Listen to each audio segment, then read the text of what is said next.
Yo tout le monde, bienvenue sur la chaîne de Le Max. On va parler aujourd'hui de l'épisode 20 d'Eden Zero qui nous a fait attendre. Il nous a fait attendre cet épisode. Petit canaillou, une semaine d'attente. Est-ce que ça valait le coup? On va vous dire ça tout de suite. Et on va débuter du film par l'histoire qui, cette fois-ci, a couvert les chapitres 51, 52, 53 au complet. Oh, Magnifique. ça c'est bien. Ça c'est bien, ça c'est bonne idée. Et on débute d'emblée, puisque dès le début de l'épisode, pas de résumé, pas d'explication, etc. On a Shiki et Homura qui ont disparu. Mais, explication sur leur sentence. Donc, on désamorce totalement la possible mort des deux personnages. Ça c'est bien. C'est bien, c'est rassurant. Et ça se passe avant l'opening. On nous dit du coup qu'ils doivent 100 000 metals. Ils sont expédiés du coup dans les mines pour aller les récolter. Ouais, c'est... Du coup, les metals, ils doivent abattre des stones, tu vois, c'est du métal, clairement, voilà, comme des mineurs. Et chaque bestiole, il y a des arachnées qui sont surmontées de pierres d'or. Paraît-il qu'il y a des kaiju, donc il y a des gros monstres. Et selon qui tu détruis, bah, t'as plus ou moins de métal. Là, tu détruis une vieille araignée, t'as un seul qui s'enlève à ton compteur 100 000, donc il t'en faut beaucoup. Et j'imagine que, si on est logique, un kaiju, peut-être, doit contenir énormément de métal, et du coup, forcément... beaucoup plus compliqué à vaincre, mais tu vas peut-être beaucoup plus vite à récolter la somme qu'il te faut. C'est RPG en fait. Voilà. C'est un RPG. On est dans un RPG. On était à Digitalis dans un jeu vidéo, on est sorti. Et là, on re-rentre dans un jeu vidéo. Voilà. Machima, il y a bien les jeux vidéo. Ouais. Tu le sens, toute cette aspiration jeu vidéo, etc. Malgré tout, même si on nous enlève la tension et l'enjeu qui pesait sur la vie de Homura et Shiki, avec la sentence de la Dame Écarlate, on arrive dans un truc jeu vidéo ludique en quelque sorte, mais on a quand même un nouvel enjeu. Puisque ils ont des machins là, ils ont des colliers, et ils ont plutôt intérêt à les faire tomber à zéro rapidement, tu vois, s'ils veulent se libérer. Et en dehors de ça, en plus, il y a un mec qui apparaît, un certain Gareth, Garetto, moi ça me fait penser à une galette en japonais, mais bon. Ouais, c'est ce que j'ai envie de lui faire. Il arrive avec son fouet, et il kidnappe Homura. Homura qui se laisse un peu faire quand même, qui se laisse enlever, mais elle dit qu'elle va s'en sortir, mais merde, tant que ça. comment dire pas forcément, pas forcément, puisque elle dit à voix haute, il ne sait pas que j'ai mon Ether Gear. Elle est trop con. Du coup, bah, il a qu'à lui menotter les mains et on apprend du coup que les mains servent à la concentration de l'éther et on apprend du coup que si on a les mains liées comme ça, tac. Et bah en fait la concentration de l'éther ne fonctionne pas et partant de ce fait là, tu veux utiliser ton Ether Gear, et bah tu t'es fait Ether Gear. Et bah moi je trouve que c'est un sacré point faible. Ouais. À la fois c'est facile, c'est simple, mais je trouve que c'est bien de mettre un point faible à l'utilisation de l'Ether Gear, parce que sinon les héros pourraient faire tout et n'importe quoi. Et là Mashima vient de mettre quand même une limite, et c'est important de mettre des limites, de définir des limites dans son univers de toute manière. Malgré tout, est-ce qu'il justifie pas aussi des futures scènes de bondage? C'est ce que je dis. Ah, c'est possible, parce que bon, à un moment donné, Gareth là, il fait ah, j'aime bien la vue, moi. Pas mal la vue. Je me dis, bon, tu vas te calmer. À un moment donné, déjà que j'avais envie de le frapper, mais là, j'avais encore plus envie de le frapper. Surtout avec son masque à la Spandam là, de One Piece là. Ouais, non, mais là, tu fais bien de souligner un truc, parce que Spandam, on l'aime déjà pas dans One Piece, et donc déjà, t'as la même tête qu'un gars qu'on n'aime pas. Tu pars pas avec victoire, frère. Donc, en plus, tu fais n'importe quoi, donc on a encore plus envie de t'enterrer. Et d'ailleurs, bah, ça nous a permis de découvrir les prisonniers qui redoutent justement ce Gareth. Et forcément, bah, Shiki, lui, sait pas se tenir jusqu'à cette fin d'épisode où à un moment donné, il débarque pour essayer de libérer Homura avec une phrase punchline en mode t'as cru j'étais un justicier, moi je m'en bats les couilles, tu touches à mes amis, je réveille le démon qui est en moi, pas Harmonicell, ce plan un peu comme à l'époque. Ça fait Harmonicell, ça n'en est pas un, mais ça imite effectivement les Harmonicell, on va dire c'est un plan harmonie, c'est un plan harmonieux. C'est un plan harmonieux. Par contre, niveau réplique, là, Shiki, il a progressé. Ah ouais, là il fait des punchlines, là tout de suite, c'est pas le celte qui fait pas. Ouais, c'est ça, bah, moi ça me va le mais disons que les répliques très convenues en mode ouais, ne touche pas à mes amis parce que c'est mes amis. Voilà, ça va 5 minutes, tu vois. Alors que là, ouais, les autres, bah les couilles, mais là par contre tu touches à ma famille. Moi je réveille le grand démon là. C'était beaucoup plus intéressant, c'était plus profond. Et plus inspiré, j'ai trouvé. C'était une bonne punchline. Tout à fait, je suis totalement d'accord et ça m'a... D'ailleurs, ça m'a hypé en fin d'épisode. C'est-à-dire que l'épisode s'est terminé et ce fameux ressenti qu'on a généralement dans Eden Zero où on se dit « Ah putain, j'ai envie de voir la suite ». Bah là, si t'as pas envie de voir la suite à la fin quand t'as eu ça, je sais pas ce qu'il te faut. Je sais pas ce qu'il faut. C'est vrai qu'il n'y a pas un seul épisode d'Eden Zero où t'arrives à la fin et tu te dis pas « Putain, la suite là ». Ça c'est un truc bien ça. On va passer du coup à l'autre intrigue, hein, puisqu'il y a une intrigue en parallèle, c'est celle de Rebecca qui elle recherche activement les mines. Elle recherche pas les mines pour aller creuser, hein, elle recherche les mines pour délivrer Homura et Shiki qui ont leur sentence là-bas. Du coup, en parallèle de ça, alors qu'elle recherche des informations, elle tombe sur Laviria qui est là, BQ-Buzz, vous savez, la BQ-Buzz qui cherche des crosses à Rebecca. Et elle lui propose une petite collab, voilà, comme ça se fait chez les youtubeurs, on va faire une petite vidéo ensemble, et puis bon, on voit quand même que Laviria elle est intéressée, hein. Elle fait ah tu montes, etc., ça pourrait être intéressant, et puis je te rends service, tu me rends service, etc. Bon, c'est quand même pas une relation très saine, hein, malgré la collab, tu sens que c'est pas... ça sent la nique, ça sent la nique. C'est pas un respect mutuel, c'est pas un respect mutuel. Ah bon. Et en plus de ça, je parle de BQber, mais il y en a un qui débarque, un fameux Nino. Un Nino qui en fait est un véritable gars. C'est-à-dire que, tout comme le youtubeur japonais qui était apparu dans l'arc Mildian, là on a un youtubeur allemand qui avait interviewé Hiro Mashima, qui est mis dans le manga de Mashima, ce Nino là, qui apparaît là. Et lui, bon, il paraît un peu plus sympathique. En même temps, il ressemble à Marty Japan, donc j'ai envie de dire forcément. Marty, si tu nous regardes. C'est pas faux cela dit. Hein. Moi j'ai vu Marty tout le long de l'épisode, ça m'a perturbé. Je me suis dit, les cadres ils sont droits maintenant ou pas? Je me suis posé des questions. Tu t'es dit quand est-ce qu'il va nous parler de figurines? Voilà, c'est ça, mais non, en fait, non. Mais je pensais qu'il allait m'emmener faire un vlog au Japon, mais non. Il m'a rien fait du tout, j'étais déçu. Bon, après, il a quand même distillé une information, parce que il s'avère, ah là là, que évidemment Laviria c'est une grosse enfoirée.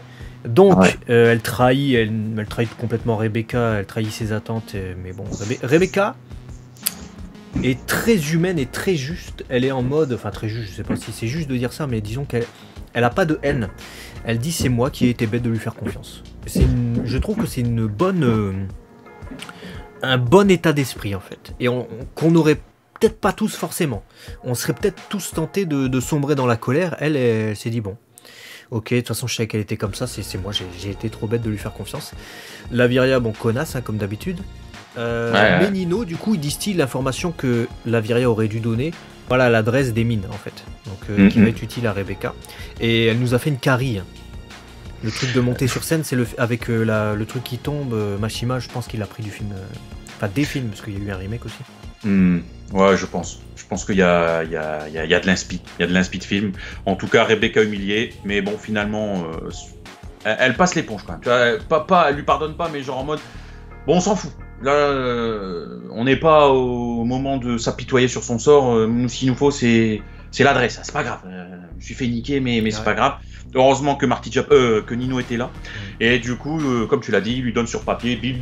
Donc on se doute qu'elle va débarquer sur place avant de voir. Ça permet de mettre un autre truc aussi en avant hein, de la part de Mashima. Il le distille de manière extrêmement discrète, je trouve. Ce qui fait que il le jette pas comme ça en pleine face. Du coup, c'est intelligent. C'est-à-dire que Pino vient. Et elle pleure en fait pour Rebecca en disant à Laviria ouais c'est pas bien ce que t'as fait, etc. Donc qu'est-ce que ça nous montre? Ça nous montre qu'une androïde, un petit robot qu'on pense pas doté d'émotions, qu'on pense pas capable de verser des larmes, va verser des larmes pour ses amis et se montre beaucoup plus humaine qu'une humaine, Laviria, qui est compatriote et collègue du coup de Rebecca. Donc Mashima nous glisse un petit message ici, c'est robot humain, c'est pas ça qui te définit en fait. Tu peux être plus humain alors que t'es robot par rapport à d'autres humains. Et ça, gardez en tête ce message parce que c'est quelque chose qui va revenir pas mal de fois. Bah écoute, je pense qu'on a fait le tour sur cette partie du coup histoire. Passons à la bande son avec Hiroki Goto qui fait donc Nino, voilà le Marty Japan. Je pensais que ça allait être Marty, mais non. Bah non, moi je pensais aussi. Bah du coup évidemment vous vous doutez bien que pour le coup c'est pas le youtubeur allemand hein, parce que j'imagine que ça serait un peu compliqué. Mais c'est un seiyuu que vous avez peut-être vu dans Fairy Tail hein, parce qu'il fait Bozo, il fait Master Bob, il fait Martam, Nadal, Wang Chanji, plein de personnages. Et dans One Punch Man il fait aussi pas mal de rôles secondaires et des monstres. Hein, donc c'est un seiyuu surtout habitué aux rôles secondaires. Voilà, c'était ce qu'on pouvait noter particulièrement en termes de nouvelles voix, mais sinon, ils ont tous été efficaces. Hein. Dame Écarlate, Tepu par excellence, hein, vous l'avez vu, avec son rôle, avec l'autre qui fait le beau gosse, là, le Sanji Beast de l'espace, là, salut et tout. Regarde, je suis tout nu, t'as vu mes muscles et tout. Donc déjà, le personnage, franchement, bien la voix et tout. Il lui caresse son visage, je me suis dit, oh là là là là, oh là là. Et elle lui fait, ah, t'as voulu toucher mon visage. Et là, tu vois, la voix, Tepu, je me suis dit, ah bim, tiens, la voix Tepu. Ah, voix Tepu, c'est. Dites-nous dans les commentaires si pour vous c'est ça, pour moi c'est ça, voix Tepu. Faire repasser avec la main. Voilà, et tous ont joué ce rôle-là. Hein. Laviria, plus connasse que jamais. Je suis désolé, mais voilà. Voilà, Laviria, détestable au possible hein, dans cet épisode. Hein. Je vais dans le moment. Je te jure, j'avais envie de l'éclater sur son podium, tu vois. C'est pas possible. Laviria, elle est belle, mais c'est une grosse connasse. Ah ouais, non, c'est pas... Elle est détestable, c'est impossible cette meuf-là. Ch'ti vénère comme il faut, des bonnes musiques au moment. Non, franchement, c'était efficace. Voilà, une bonne bande son, avec ses nouveautés qui servent la bande son et qui la desservent pas. C'était cool. On peut passer à l'animation. Animation également efficace, hein, puisque sur les passages où il fallait de l'animation, notamment les passages du fouet avec Galette, je vais l'appeler Galette, hein, Gareth, hein, à un moment donné. Tu t'appelles Galette. On avait le retour de Keiichiro Aoki. C'était cool, on avait quelques patates, on a eu des portes qui volaient, on a eu du fer à repasser également. Et on peut remarquer aussi, je ne l'ai pas dit, mais sur l'effet du fouet, ils nous ont fait un effet électrique qu'on n'a pas nécessairement dans le manga. Donc on a des petits flashs jaunes qui fait un peu électricité. C'était voilà, le choix d'adaptation de l'animé. L'arrivée de Shiki en fin d'épisode, comme je l'ai dit, est bien mise en scène. Et la réal en plus de ça est fidèle sur cet épisode jusqu'au plan fesses de Homura qui tombe à son arrivée dans la mine. Vous pouvez regarder, comparer, c'est la même chose. J'ai trouvé peut-être que un petit bémol, c'est l'apparition des Stones en début d'épisode un peu moins flippante que dans le manga, puisqu'elles apparaissent au fur et à mesure, petit à petit elles arrivent en fait dans l'animé. Tandis que dans le manga vous avez cette presque double page où tu es confronté à des monstres qui sont déjà là en face de toi. Du coup ça fait flipper. Ouais, du coup ça fait beaucoup plus flipper. Du coup, tu parles de manga, ça fait un lien parfait avec les changements. Et du coup, vous avez ce qu'on vient de voir, hein, clairement, hein, c'était d'animation réelle, mais des changements aussi avec les insectes. La Dame Écarlate, hein, qui fait faire repasser chez Bosch et tout, mais quand elle brûle le visage du mannequin. Mais est-ce que c'est pas son pouvoir le faire repasser? Si, c'est ça, elle a le pouvoir Bosch. Voilà, on peut se demander. Ouais, elle brûle le gars dans l'animé et dans le manga de la même manière. Malgré tout, le fait de voir un peu plus d'ombrage et de traits noircis dans le manga, on a l'impression que c'est un peu plus violent. Malgré tout, pour moi, ils n'ont pas autocensuré le truc, il y a juste que il a une goutte de sang dans le manga, là où dans l'animé, il n'y en a pas. Donc juste cette petite différence. Ensuite, la scène où Armit dit que les Denzero est indétectable sur les radars et où Wise répond qu'elle est bien sûre d'elle, est mise en scène différemment dans l'animé. C'est-à-dire que dans le manga, pour le coup, Mashima nous a fait des plans très resserrés, hein, qui permet pas de voir dans quelle situation sont les personnages quand ils discutent de ça. Tandis que dans l'animé, on les voit en train de s'occuper, tu vois, pendant qu'ils parlent de ça. Donc c'était assez surprenant. Et puis sinon, la soupe, hein, puisqu'on apprend que c'est de la soupe que Laviria a fait renverser sur Rebecca, est verte. J'étais assez étonné de la couleur. Ouais, j'ai pas aimé. J'ai pas aimé. J'aurais voulu ça autrement. C'était pas si dégueu. En fait, c'était vert, mais ils ont voulu donner un côté dégueulasse et j'ai pas trouvé ça si dégueulasse que ça en fait. Donc c'est pas que je voulais qu'elle soit encore plus humiliée qu'elle ne l'a été, mais quitte à jouer sur ce truc-là, fait un truc visqueux dégueulasse où vraiment tu te dis putain. Un truc violet, marron, voilà. Rouge bordeaux. C'est tout, c'est un détail. Et puis sinon, une scène qui est vraiment différente cette fois. Enfin, vraiment différente. Disons que Homura, quand elle est attachée en fin d'épisode, on voit juste les égratignures que lui a fait plus tôt Gareth. Enfin, les égratignures, les déchirures sur ses vêtements, mais il n'y a pas d'égratignures. Elle ne saigne pas, quoi que ce soit. Tandis que dans le manga, il y a des égratignures. Donc elle a reçu des coups entre-temps. Dans l'animé, non. Voilà. Non, l'animé, il est gentil, Galette. Il est gentil, c'est quand même un beau LDP, hein, ce gars-là. Voilà, on va passer du coup à la conclusion de cet épisode. Écoute, un bon épisode, nouvelle intrigue. On a une dame écarlate qui pète plus haut que son cul. Hein. Clairement, la meuf, alors, wow. Elle se prend pour je sais pas qui. Elle cherche des majordomes. Le mec, il est sympa. Elle le dégomme. Ouais, il est sympa. Il se la pète un peu, mais disons que. Elle a son image, quoi. À un moment donné, bon, ça lui aurait bien collé le truc. Et finalement, elle l'envoyait. Il faut lui baiser ses yep toutes les 5 minutes. Et d'ailleurs, c'est bien que tu soulèves ça, parce qu'on l'a pas dit, mais on apprend qu'elle veut la mettre à l'envers à Drakenjo. Hein. Ouais. Alors on apprend qu'elle veut l'Eden Zero, qu'il y a une grosse puissance sur l'Eden Zero, un peu comme l'Etherion dans Fairy Tail. Et en plus de ça, c'était combien de 30%? Elle est pas d'accord? Elle veut 100%. Ouais, 30%, elle fait... Moi, 30%? Moi, je prends 100%. Mais NTM... Non, mais vraiment, c'est la femme écarlate, quoi. Voilà, donc, la Boone, si tu nous regardes, faut savoir qu'il est en kiff depuis très longtemps. Ouais, la Boone, c'est un de nos modérateurs, pour ceux qui arrivent fraîchement sur la chaîne. Et disons que son personnage féminin préféré dans Eden Zero, c'est cette... Voilà. Qui le surnomme autrement que la Dame Écarlate. On peut pas le dire à l'antenne, mais... Je le dirai quand le moment arrivera. Voilà. Là, pour l'instant, on peut pas le dire. Imaginez les trucs les plus sales, c'est dans le domaine. Il y a un moment opportun pour dire les choses et ça arrivera. C'est ça. Et c'est pas encore venu. Non.